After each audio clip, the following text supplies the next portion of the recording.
Now we have Ms. Ananya Basu. Her topic is Reforms in Cyber Law, a Pathway to Global Solidarity. Thank you. Good afternoon, everyone. I'm really grateful to Nyaya Shastra, a reward organization, for selecting our research paper and for giving me an opportunity to present my research paper in this symposium. So, my topic is, in fact, our topic is reforms in cyber law, a pathway to global solidarity. Let me share my screen now.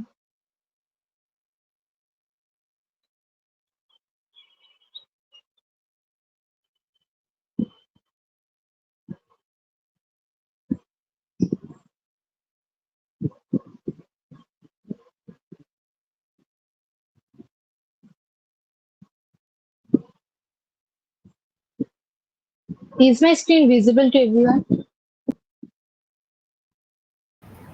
Yes. So our research topic is reforms in cyber law, a pathway to global solidarity.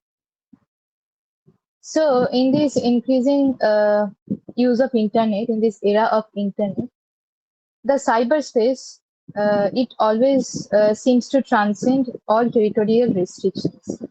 That is, cyberspace is a boundaryless space. So, so in my topic, the internet is available everywhere and can be accessed by anyone across the entire globe.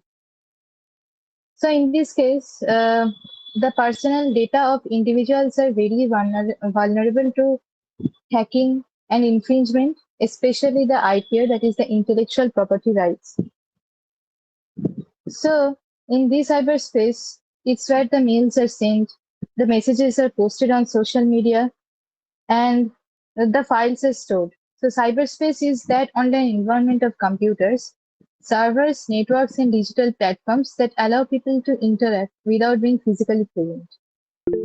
So as this world is a virtual form and as the internet is accessible worldwide, so we never really know the identity of the persons that are using, that is the users of the internet worldwide. And so there is a chance of transcending all the territorial restrictions. The main issue that arises in these cybercrimes and IPR infringements is that the jurisdictional issues. As the cyberspace, that is the digital environment, it's a boundaryless space.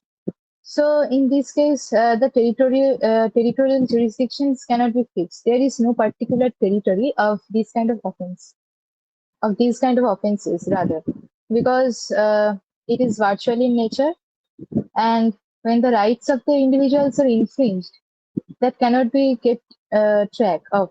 So territorial jurisdiction cannot be fixed.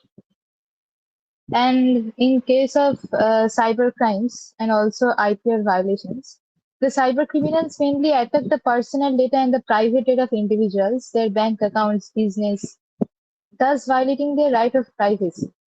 And these kind of crimes can be committed from any place, anywhere, and can be also committed from a variety of places at the same time. And the identities of the wrongdoers can also be not determined because of the privacy given by the internet in hiding the identity of the hackers and all.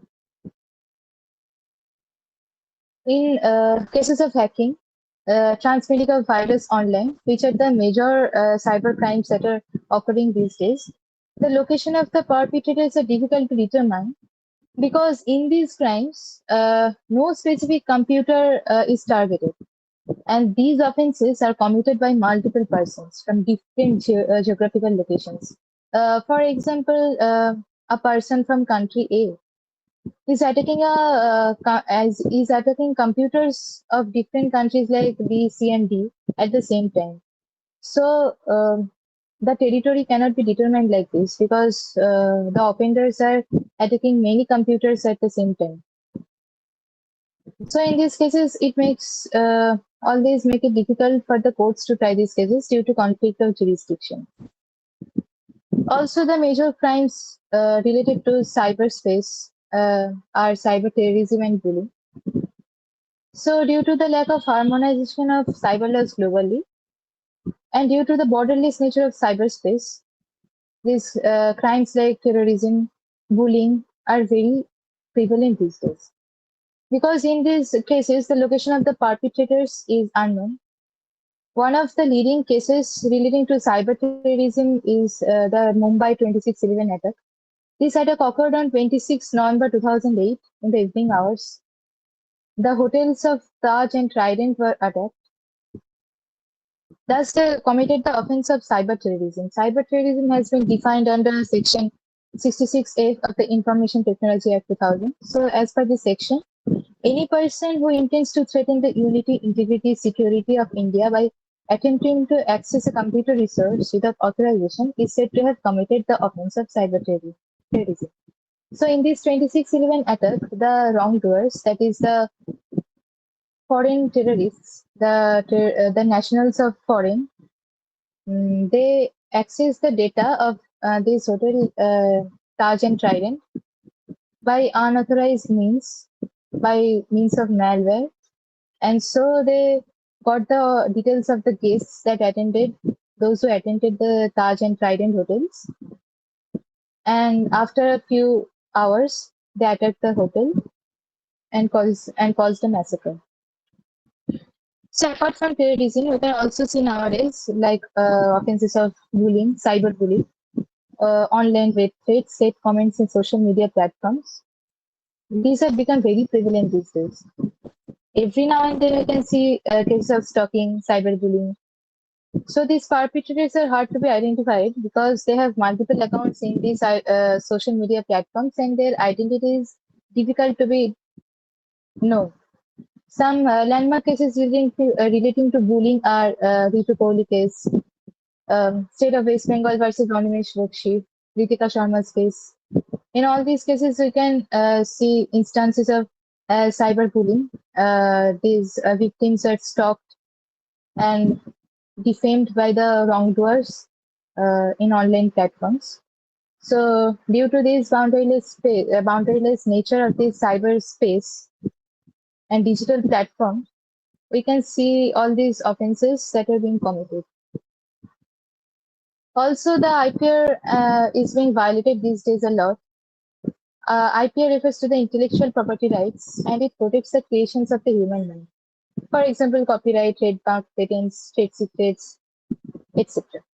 So the jurisdictional issues mainly include a multiplicity of forums. That is, many countries assume jurisdiction of these cases because in some countries, for example, music is generated. In some countries, it is processed, and in some countries, it is uh, used. It's same. So many countries are involved in these waves of IPR. So jurisdiction cannot be determined in these cases. Also, the effects doctrine, that is, the countries that are harmed by these cases of infringement, are to be taken into consideration. In this case of effects doctrine, many countries are affected by these infringements. So a single territorial jurisdiction cannot be determined. Many countries assume jurisdiction over these issues. So the nature of online infringement include piracy, counterfeit goods, cyber squatting, theft of trade secrets, also identity theft. And one violation can have instant worldwide impact because we all know that IPR, intellectual property rights, that is the creations of human mind, are not only generated in one particular country, but they're spread worldwide in very few minutes. So if one country faces violation, then according to the effects doctrine, many other countries will be affected by this. So what's the remedy to all this? The main theme of our discussion today is how to attain global solidarity. In cases of cyber crimes and also the IPR infringements, global solidarity, that is unity in global level, is affected and also the peace is infringed. Because of the cyber crimes, the people have to face a lot. They have to face defamation, bullying, hatred online, and due to the IPR violations, the original work of the individuals, their right to privacy, they become violated. So, to attain global solidarity, we have to keep in mind, we have to know the real meaning of solidarity. So, solidarity refers to unity, which is the main essence of international peace and security, and maintaining the international relations. Cyber laws are not harmonized globally. Thus, offenders who are nationals of cyber free haven countries, that is, the countries where the criminals, the cyber criminals, uh, they are not prosecuted as such. They are given much relaxations or leniency, so they do not get prosecuted. And also, the cyberspace is a boundaryless space, and due to this, the territorial jurisdictions of these offenses is very difficult to determine. And most of the laws relating to the cyber offenses are silent or translational. Means every countries have their own domestic and national laws on cyber crimes, but they are not globalized or harmonized. Which is why the different countries have different processes of prosecution. And also in these crimes, like one country is affected by the nationals of other country, and due to the offense committed by one country, many other countries are affected. As per the effects doctrine, we can see that not only one country is involved in the cybercrime, but also a number of countries are involved globally. So this is a global issue, and there is no particular global law or global adjudicatory system which deals with cyber crimes. There is a convention called Budapest Convention, which is a global convention on cyber crimes, but the Budapest Convention is not ratified by most of the countries, including India. So the cyber crimes are not actually harmonized globally. Therefore, to bring about global solidarity in this era of cyber world, proper reforms have to be made so that there can be one adjudicative body which can try cyber offenses globally, irrespective of territorial jurisdiction. In my opinion, there should be one adjudicatory body like the ICJ or the ITLAws or the International Criminal Court, which try offenses globally, uh, evading all the territorial jurisdiction.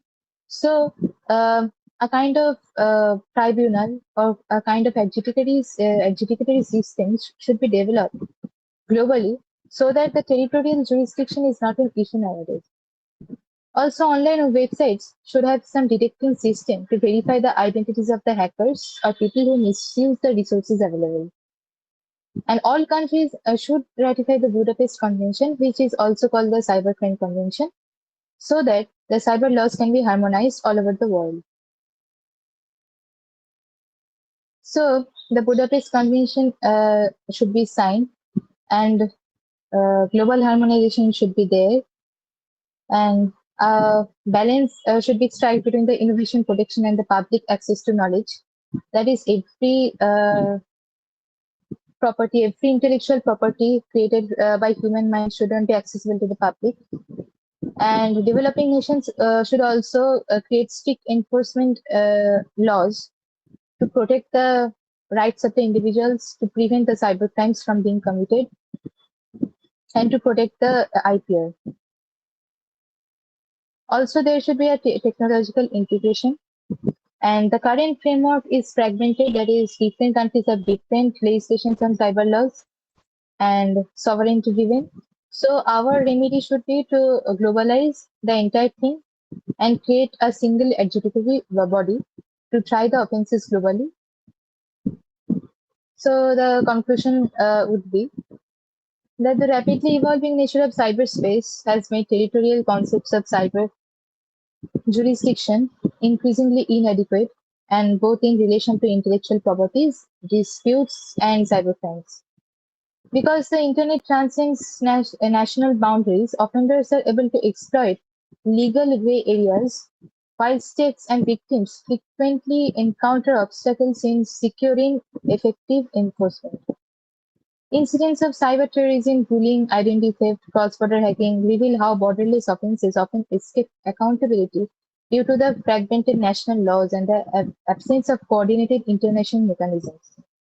So, in this regard, a common global adjudicatory body can be set, which will deal with only cyber offenses and IPR violations. This adjudicatory body, preferably a tribunal, just like the International Tribunal for the Law of Sea, ITLAW, can be established, which will try transnational cyber crimes. If this kind of tribunal is established, there will be no dispute regarding territorial jurisdiction, as international tribunals try disputes globally, irrespective of the territorial jurisdiction. By taking these measures, solidarity can be achieved and global peace can be restored. Thank you all. Thank you, Ananya.